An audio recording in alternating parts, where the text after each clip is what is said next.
down after Kovalchuk. The two of them will collide. Kovalchuk went to the boards, and then Shipnick comes over and puts a hit on Sean Avery. Down to the final 15 seconds here. Thrasher trying to get it deep. It's knocked away. Another hit this time. Kovalchuk on Avery, and Kovalchuk's going to get a penalty. And now Kovalchuk's going to go back after Avery. Tkachuk is there as well. And here come the Rangers over to help out. Well, remember at the end of the day, Shipnick gets involved. He grabs Malik. Now you got to watch all those skates. Yeah, now there's two guys on one player. Now remember, the Rangers were shorthanded, and there were 6 players on the ice for Atlanta. So that's a 6-on-4. That was a heck of a hit by Kovalchuk. It was, and now the officials do a good job because Atlanta has 6 players to 4 for the Rangers, and the officials do a good job keeping this in order, if it is in order.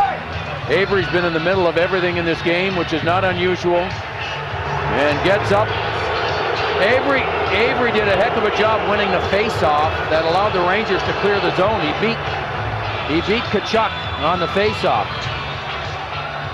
And then he ended up being the first player down. And then here's the collisions. When the puck went down, here comes Kovalchuk, here comes Shipnick on Avery. Avery moves out of there.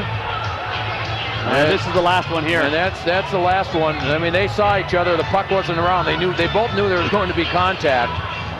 And I believe that Kovalchuk was going to get penalized for that hit. I think it was an interference call, right? Yeah, without the puck being there. Yeah. And Avery's been bleeding since the first period. And this is the stage that he enjoys the most. But he has played, besides all the other stuff, he's played a good hockey game. Now, at the end of the first period, Avery was to my left and Tkachuk was to my right, and they were going back and forth, and that's when Tkachuk said, why don't we meet afterwards, and we'll go at it.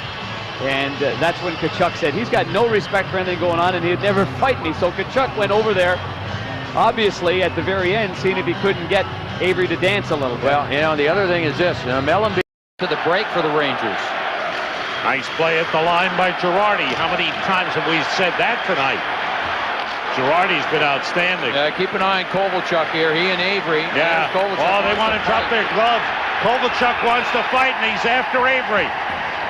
And Mara's there and trying to separate things. And Kovalchuk was the man. That's the height of frustration right there. He wanted Avery. No doubt about it. When you think back to game 2, and there were 19 seconds remaining in that game in a power play, and he took a bad penalty going after Avery, you didn't have the puck. I mean, Avery has gotten to Kovalchuk, and the fact that Kovalchuk hasn't been able to find much room, hasn't had the puck all that much.